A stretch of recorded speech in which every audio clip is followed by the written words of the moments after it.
I'm sure we have all seen people, especially on TikTok for some reason, when they're browning ground meat and it gets down to this part where there's liquid. I see people drain it. Are you out of your minds?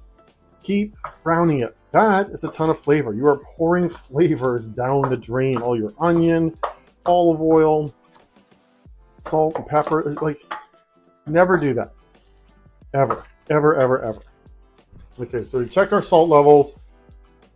Now we're just going to add in the allspice and cloves, and we're going to take our nutmeg and just grate that right into it.